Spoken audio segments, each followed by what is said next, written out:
गुर्जर जी भारी संख्या में आज के इस कार्यक्रम में उपस्थित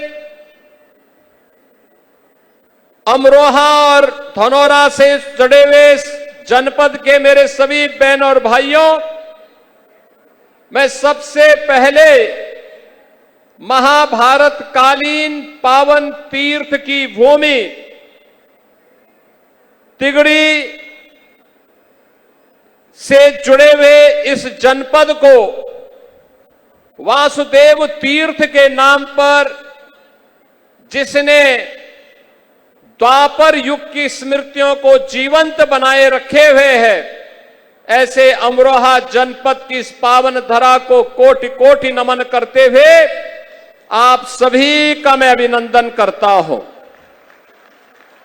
बहन और भाइयों, अमरोहा जनपद ने अपनी कारीगरी और हस्तशिल्प के माध्यम से दुनिया के अंदर अपना लोहा बनाया है। अमरोहा का तबला और ढोलक वन डिस्ट्रिक्ट वन प्रोडक्ट में एक पहचान बनाया है।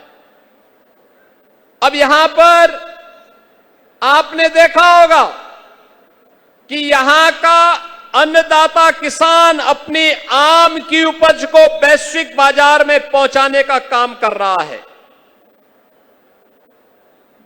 मध्य गंगा नहर परियोजना वह भी पूरी हो रही है और साथ साथ गंगा एक्सप्रेसवे ने तो अब आपकी राह को और आसान कर दिया है।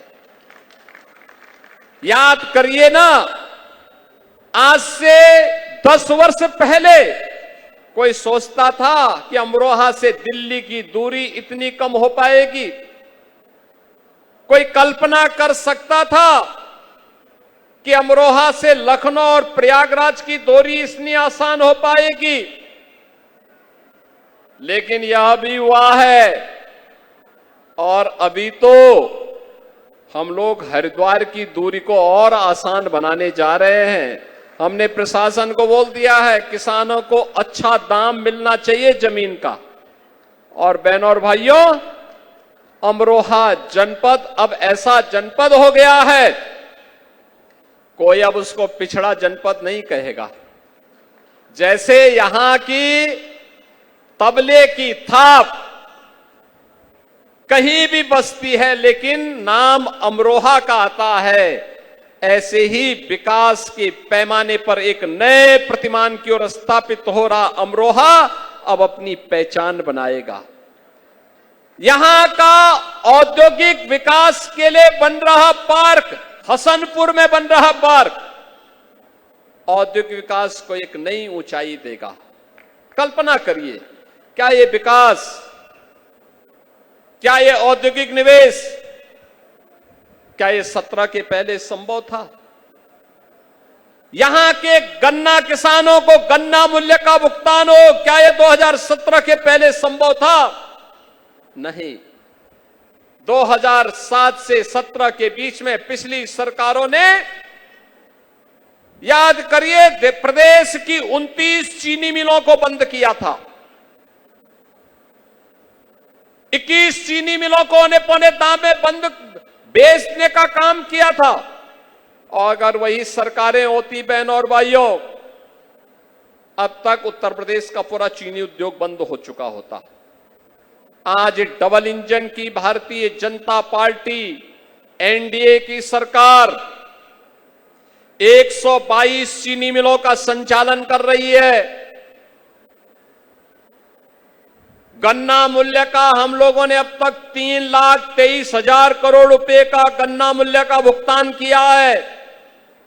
और जो गन्ना मूल्य पहले 300 रुपए प्रति क्विंटल मिलता था, अब उसका दाम 400 रुपए करके आज यूपी को सर्वाधिक गन्ना पैदा करने वाला, सर्वाधिक चीनी का उत्पादन करने वाला, सबसे अधिक इथेनॉल उत्पादन करने वाले राज्य के रूप में स्थापित भी किया है।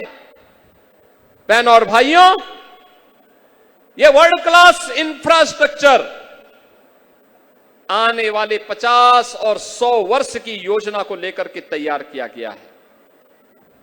हमारा नौजवान बेरोजगार नहीं होगा, हमारा नौजवान अब पलायन नहीं करेगा। हमारा अन्नदाता किसान अब हताश और निराश नहीं होगा। इस संकल्प के साथ प्रधानमंत्री मोदी जी के मार्गदर्शन में जो यात्रा हम लोगों ने 2017 में प्रारंभ की, आज मैं कह सकता हूं कि हमारे अमरोहा में, हमारे प्रदेश में अब सुरक्षा भी है, सुशासन का मॉडल भी है और समृद्धि भी आज बरसती भी दिखाई देती है। गरीबों के कल्याण के लिए भी योजनाएं हैं और आपकी आस्था के साथ कोई खिलवाड़ नहीं कर सकता है। पिछले वर्ष जब यहां पे गढ़ और तिगरी मेला हुआ था, मैं स्वयं समीक्षा करने के लिए आया था। हम लोगों ने यहां पे सिंचाई विभाग को कहा है कि तिगरी तरफ मां गंगा कुछ काट रही है, अभी से प्रयास होना चाहिए, गंगा को चैनलाइज करो और यहां पर मेले के स्वरूप को और भव्य करो, जिससे तिगरी मेला और गढ़ मेला पश्चिमी उत्तर प्रदेश में माघ मेला की तर्ज पर कुंभ मेले की तरह यह भी चमकता हुआ दिखाई दे। तिगड़ी और गढ़ के विकास के लिए सरकार पूरी प्रतिबद्धता के साथ काम करना चाहती है और उसी के लिए आज मैं आपके बीच में आया हूं आपसे कहने के लिए। याद करिए, सत्र के पहले आस्था पर प्रहार होता था, कावड़ यात्रा रोक दी जाती थी, श्री कृष्ण जन्माष्टमी पे प्रतिबंध लगा दिया जाता था, इन लोगों के द्वारा जय श्री राम बोलने पर लाठी डंडे चलते थे,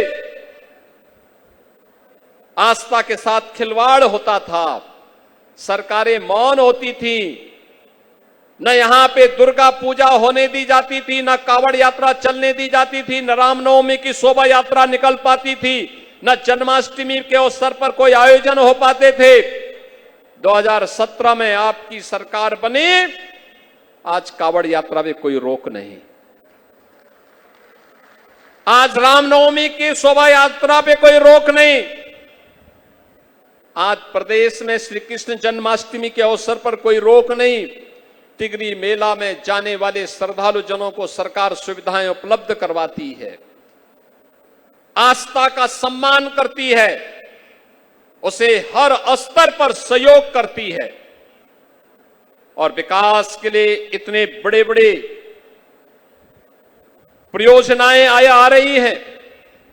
ये परियोजनाएं केवल परियोजना नहीं है बहनों और भाइयों, ये परियोजनाएं भविष्य की उन योजनाओं को जमीनी धरातल पर, क्योंकि ये योजनाएं आपकी केवल स्पीड ही नहीं बढ़ाएगी, जितना अच्छा इंफ्रास्ट्रक्चर होगा उतनी अच्छी स्पीड होगी और जितनी अच्छी स्पीड होगी उतना ही आर्थिक समृद्धि भी होगी।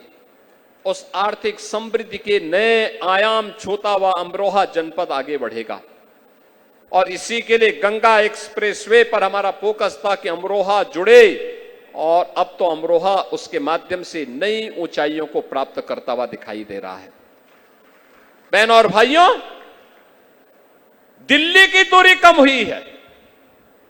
17 में मैं आया था तब मुझे लगता था कि दिल्ली बहुत दूर है और अब मुझे लगता है जब मैं आपके लोकप्रिय सांसद से पूछता हूं कि आप बताइए तंवर जी कितना समय लगता है आपको अमरोहा से दिल्ली पहुंचने में, वो कहते हैं लेकिन डेढ़ से पौने 2 घंटे में मैं दिल्ली पहुंच जाता हूं। जेवर की दूरी कम कर दी गई है, यानी यहां का खाद्यान्न पैदा करने वाला आम उत्पादक बागवान अंतर्राष्ट्रीय बाजार में कार्गो के माध्यम से आसानी से अपनी उपज को पहुंचा सकता है। बहनों और भाइयों, उस स्पीड को बढ़ाने के लिए विकास भी है। जो प्रस्ताव हमारे सामने हमारे जनप्रतिनिधि देते हैं, श्री राजीव तरारा ने, श्री महेंद्र खड़गवंशी ने, श्री तंवर जी ने जो भी प्रस्ताव हमारे सामने दिए हैं, उन सभी प्रस्तावों को हम लोग जमीनी धरातल पर उतार रहे हैं।